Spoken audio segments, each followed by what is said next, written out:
Hi, all. Welcome back to our session.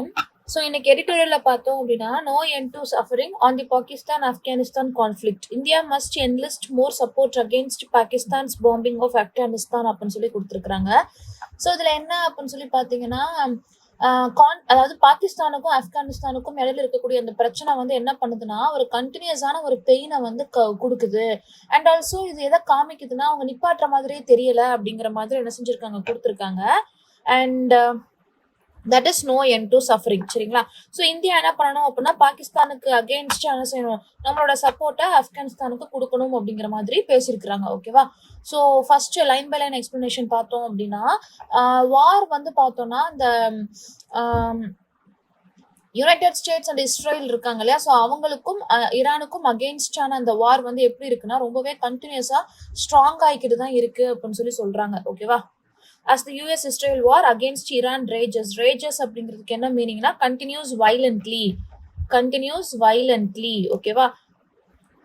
And இந்தியாவும் என்ன பண்றாங்கன்னா அவங்களோட வெஸ்டர்ன் பார்டர்ல, அதாவது எப்படி ஈரான் வந்து யூஎஸ் இஸ்ரேலுக்கு அகெயின்ஸ்டா பிரச்சனை பண்ணிக்கிட்டு இருக்காங்களோ, விச் மீன்ஸ் ஈரானுக்கு அகெயின்ஸ்டா இவங்க 2 பேர் பிரச்சனை பண்றாங்களோ, அதே மாதிரி இந்தியாவோட வெஸ்டர்ன் சைடும் என்னதான் ஆகிக்கிட்டு இருக்கு, பிரச்சனை ஆகிக்கிட்டு தான் இருக்கு.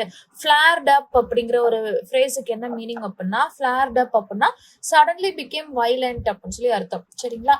ஸோ அதுல வந்து என்ன பண்றாங்களா, பாகிஸ்தான் வந்து ஆப்கானிஸ்தான்ல கொண்டு வந்த அந்த ஏர் அட்டாக்ல வந்து பாத்தீங்கன்னா நிறைய சிவிலியன்ஸ் வந்து இறந்து போயிட்டாங்க. அது மட்டும் இல்லாம ரீஹாபிட் சென்டர்ல இருக்கக்கூடிய அந்த நிறைய பேஷண்ட்ஸ் கூட என்ன ஆயிட்டாங்க அப்படின்னா இறந்துட்டாங்க அப்படின்னு சொல்லி சொல்லியிருக்கிறாங்க.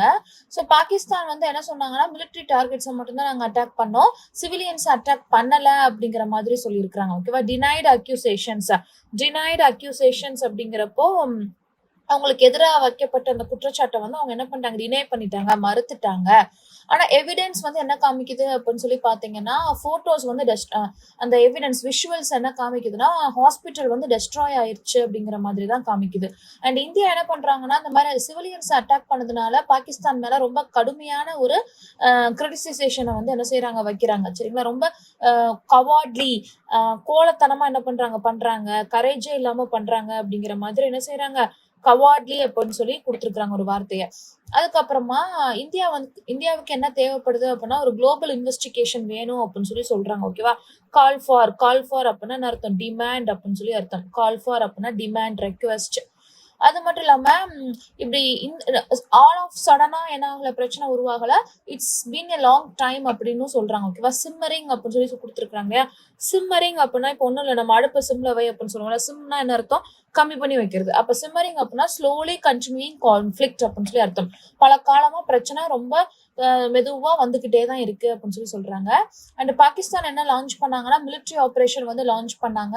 அந்த லான்ச் பண்ண மிலிட்ரி ஆப்ரேஷனை வந்து அவங்க கரெக்ட் தான் அப்படின்னு சொல்லி சொல்றாங்க. ஓகேவா? அண்ட் இந்த பாகிஸ்தான் வந்து அட்டாக் பண்ணது வந்து என்ன ஆகிட்டு இருக்கு, பிரச்சனையை வந்து உண்டு பண்ணிக்கிட்டு இருக்கு, இன்னும் கொஞ்சம் இன்க்ரீஸ் ஆகிக்கிட்டு இருக்கு அப்படின்னு சொல்லி சொல்றாங்க. அந்த ஆப்ரேஷன் பேரு அண்ட் ஆல்சோ அந்த டீம் பேரு எல்லாத்தையுமே அவங்க கொடுத்துருக்காங்க. ஓகேவா? Pakistan is unhappy about India becoming closer to Afghanistan. பாகிஸ்தானுக்கு வந்து என்ன பிடிக்கல அப்படின்னா இந்தியா வந்து ஆப்கானோட ரொம்ப க்ளோஸ் ஆகுறது வந்து என்ன ஆகல அப்படின்னா பிடிக்கல, இந்தியன் காலனி பிடிக்கல அப்படின்னு சொல்லி சொல்லியிருக்கிறாங்க. அண்ட் பாகிஸ்தான் என்ன சொல்றாங்க அப்படின்னா ஆப்கானிஸ்தான் வந்து இந்தியாவால ரொம்பவே இன்ஃப்ளூயன்ஸ் பண்ணப்படுறாங்க. ஓகேவா? இன்ஃப்ளூயன்ஸ் ஆகுறாங்க அப்படின்னு சொல்லி சொல்லியிருக்கிறாங்க. And because the world is busy with other Wars, அதாவது இஸ்ரேல் யூஎஸ் அகெயின்ஸ்ட் ஈரான் வாரோட நம்ம பிஸியா இருக்கிறதுனால பாகிஸ்தான் வந்து என்ன பண்ணிட்டாங்க, பயங்கர ஃப்ரீயா என்ன செஞ்சுட்டாங்கன்னா ஆக்ட் பண்ணிட்டாங்க. ஸோ தே கெயின் அட்வான்டேஜ் அப்படின்னு சொல்லி சொல்லலாம். அண்ட் பாகிஸ்தான் வந்து என்ன பண்ணணும் அப்படின்னா எந்த ஒரு பனிஷ்மெண்ட்டும் இல்லாம இதை என்ன பண்றாங்க, இதை வந்து பண்றாங்க அப்படின்னு சொல்லி சொல்றாங்க. இம்பியூனிட்டி அப்படின்னா ஃப்ரீடம் ஃப்ரம் பனிஷ்மெண்ட் அப்படின்னு சொல்லி அர்த்தம். Impunity, freedom from punishment.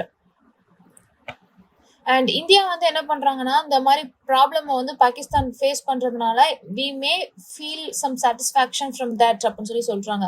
Pay back அப்படின்னு அர்த்தம், ரிவெஞ்ச் அப்படின்னு சொல்லி அர்த்தம். சரிங்களா? பே பேக் அப்படின்னா ரிவெஞ்ச். பாகிஸ்தான் வந்து முன்னாடி எப்படி இந்தியா ஃபேஸ் பண்ணாங்களோ அதே மாதிரி நிறைய பிரச்சனைகளை வந்து இப்போ பாகிஸ்தான் ஃபேஸ் பண்றாங்க. அதே மாதிரி பாகிஸ்தான் வந்து பார்த்தோம்னா நிறைய பிரச்சனைகளை ஒரே நேரத்துல வந்து என்ன செய்யறாங்க அப்படின்னா ஃபேஸ் பண்றாங்க அப்படின்னு சொல்லி சொல்றாங்க. ட்ரூ ஃப்ரெண்ட் வார் அப்படின்னு சொல்லி கொடுத்துருக்காங்க இல்லையா. ஸோ ட்ரூ ஃப்ரெண்ட் வார் அப்படிங்கிறப்போ அதுக்கு என்ன அர்த்தம்? True friend situation, true friend war அப்படின்னா ஃபைட்டிங் ஆன் டூ சைட்ஸ் அப்படின்னு சொல்லி அர்த்தம். Fighting on two sides. இந்த சிச்சுவேஷன் வந்து எப்படி இருக்கு, நம்ம இந்தியாவுக்கு கொஞ்சம் நிம்மதி கொடுக்குற மாதிரி தான் இருக்குது. ஓகேவா. ஸோ இந்தியா வந்து என்ன பண்றாங்கன்னா ரெண்டு பக்கமுமே, பாகிஸ்தான் அண்ட் ஆப்கானிஸ்தான் ரெண்டு பக்கமுமே லிமிட்டட் கம்யூனிகேஷன் தான் மெயின்டைன் பண்றாங்க. இந்தியாவால எதையுமே ரொம்ப டைரக்டாலாம் என்ன பண்ணிட முடியாது, செஞ்சிட முடியாது. ஓகேவா. இந்தியா வந்து யாருக்கிட்ட ஹெல்ப் கேட்கணும்னா அந்த SCO இருக்கிறாங்க இல்லையா, சாங்காய் கோஆபரேஷன் ஆர்கனைசேஷன், அவங்க கிட்ட இருந்து என்ன செய்யணும் அப்படின்னா ஹெல்ப் கேட்கணும் அப்படின்னு சொல்லி சொல்றாங்க. Enlist support means gather. Enlist அப்படின்னா இந்த இடத்துல கேதர் சொல்றாங்க. கேதர் கலெக்ட் பண்ணிக்கணும். அந்த ஏரியா வந்து என்ன பண்றாங்கன்னா ஆல்ரெடி எக்கனாமிக் அண்ட் டிராவல் ப்ராப்ளம்ஸை வந்து ஃபேஸ் பண்ணிக்கிட்டு தான் இருக்கிறாங்க. அண்ட் ஆல்சோ இருக்கக்கூடிய பிரச்சனைகள் வந்து ரொம்பவே அன்ஸ்டேபிளா தான் இருக்குது. வாலட்டைல் அப்படின்னா அன்ஸ்டேபிள். அண்ட் யாரு ரொம்ப சஃபர் ஆறாங்க அப்படின்னா vulnerable people like women and week groups வந்து ரொம்ப பயங்கரமா சஃபர் ஆறாங்க அப்படின்னு சொல்லி சொல்றாங்க. சரிங்களா. ஸோ ஒன்றும் இல்லை, இப்போ இருக்கக்கூடிய பிரச்சனையில வந்து பார்த்தோம் அப்படின்னா இப்போ பாகிஸ்தான் அண்ட் ஆப்கானிஸ்தானுக்கும் பிரச்சனை. அதில் பாகிஸ்தான் என்ன பண்ணிட்டாங்க, ஏர் அட்டாக் பண்றேன் அப்படிங்கிற பேர்ல ஆப்கான்ல இருக்கக்கூடிய ஹாஸ்பிட்டல்ஸ் எல்லாத்தையுமே என்ன பண்றாங்க, அட்டாக் பண்றாங்க. சிவிலியன்ஸ் 400+ பீப்புள் வந்து என்ன பண்ணிட்டாங்கன்னா இறந்துட்டாங்க. ஸோ அதை தான் என்ன பண்றாரு அப்படின்னா நம்மளோட ஆத்தர் வந்து சொல்லியிருக்கிறாரு. ஸோ ஆப்வியஸ்லி டோன் எப்படிதான் இருக்குது, கிரிட்டிசைஸ், அதாவது கிரிட்டிக்கலா தான் இருக்குது. ஓகேவா. He is criticising the act of the Pakistan. Okay, so tone of the passage is critical. So while coming to today's question, RC question, I bring two questions. Okay, which of the following can be most reasonably inferred about India's strategic position in the conflict? First question. Second question is, which of the following best explains the author's implicit concern regarding global geopolitics? Okay, ரெண்டு question, ரெண்டுமே inference based question தான். Answer பண்ண try பண்ணுங்க. And yesterday கொஸ்டின்ஸுக்கு answer பார்த்தீங்க அப்படின்னா first கொஸ்டினுக்கு answer B, second கொஸ்டினுக்கு ஆன்சர் C, தேர்டு கொஸ்டினுக்கு ஆன்சர் B அண்ட் ஃபோர்த்து கொஸ்டினுக்கு ஆன்சர் B. சரிங்களா. BC BB. ஸோ ஃபர்ஸ்ட் கொஸ்டினுக்கு எப்படி எனக்கு B ஆன்சர் வந்திருக்கும் அப்படின்னு சொல்லி பார்த்தீங்கன்னா primary cause of disease outbreaks in prison வந்து எதனால அப்படின்னு சொல்லி பார்க்குறப்போ அது நேரோ அல்லது ரொம்ப எக்ஸ்ட்ரீம் அந்த மாதிரி எல்லாம் கிடையாது. ஓகே. பேசேஜ் வந்து எதோட லிங்க் ஆயிருக்கு, டிசீஸ் ஸ்ப்ரெட் ஆகுதுல லிங்க் ஆயிருக்குதுல வந்து பார்த்தோம்னா இட்ஸ் டு ஸ்ட்ரக்சரல் இஷ்யூஸ். சரிங்களா. Not just individual awareness. So it's all because of the structure, infrastructure. ஓகேவா. ஸோ அதனால option B. And solution to prison health issues அப்படின்னு சொல்லி வர்றப்போ என்ன கொண்டு வந்திருக்கணும், லீகல் ரிஃபார்ம்ஸும் வேணும், ஹெல்த் கேர் இம்ப்ரூவ்மெண்ட்ஸும் வேணும். ஏன்னா it implies the multi dimensional solution. ஓகேவா. ஒரு விஷயத்த மட்டும் அவங்க என்ன பண்ணல, பார்க்கல. பிகாஸ் A and B வந்து எனக்கு ஒன் சைடடா இருக்கும். அவங்க என்ன கேட்டாங்க, மல்டி டைமென்ஷனல் சொல்யூஷன் தான் நமக்கு ஆத்தர் கொடுத்திருந்தாரு. And D is not at all suggested. ஓகேவா. So option C. And third கொஸ்டினுக்கு வந்து ஆப்ஷன் B எப்படின்னு சொல்லி பார்த்தீங்கன்னா it's assumption about under trial பிரிசனர்ஸ்ன்னு சொல்லி கேட்டிருந்தாங்க இல்லையா. ஸோ அதுக்கு என்ன அப்படின்னு சொல்லி பார்த்தோம்னா ஆர்குமெண்ட் எதாவது நமக்கு அசியூம் பண்ணியிருக்கோம்னா அண்டர் ட்ரையல்ஸ் வந்து எதாவது ஃபார்ம் பண்ணோம்னா large portion of the prison பாப்புலேஷனை வந்து எனக்கு ஃபார்ம் பண்ணும். அதை ரெடியூஸ் பண்ணேன் அப்படின்னா எனக்கு க்ரௌட் ரெடியூஸ் ஆகும், டிசீஸ் வந்து எனக்கு என்ன ஆகும் அப்படின்னா கம்மியாகும்.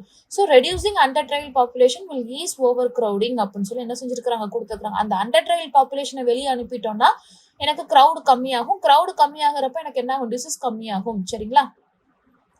அண்ட் ஃபோர்த் கொஸ்டினுக்கு எப்படி ஆப்ஷன் B அப்படின்னு சொல்லி பாருங்க, effectiveness of current prison policies அப்படின்னு சொல்லி கொடுத்துருக்காங்கல்ல. ஸோ பேசேஜ் நமக்கு என்ன ஹிண்ட் கொடுத்துருக்கோம் அப்படின்னா லீகல் சிஸ்டம் வந்து என்ன பண்ணுதுன்னா நமக்கு ஓவர் க்ரௌடிங்கை வந்து காஸ் பண்ணுது. அப்போ ஹெல்த் சிஸ்டம் என்ன பண்ணிருச்சு அப்படின்னா அந்த இம்பாக்டை மேனேஜ் பண்றதுல ஃபெயில் ஆயிடுச்சு. அப்போ அந்த இடத்துல லீகல் சிஸ்டமுக்கும் ஹெல்த் சிஸ்டமுக்கும் இடையில இருக்கக்கூடிய கோஆர்டினேஷன் வந்து எனக்கு கம்மியா இருக்கு. அதுதான் என்னோட கீ ஃபெயிலியர் அப்படின்னு சொல்லி எனக்கு ஒரு ஹிண்ட் கொடுத்துருப்பாங்க. அப்போ அதுதான் என்ன அப்படின்னா option B. they fail due to lack of coordination between health and legal system. அதுதான் அதை எஃபெக்டிவா ஆக்கிட்டோம் அப்படின்னா என்ன ஆயிடும், பிரிசன் பாலிசிஸ் எல்லாமே ரொம்ப எஃபெக்டிவா ஆயிடும். சரிங்களா. So option B.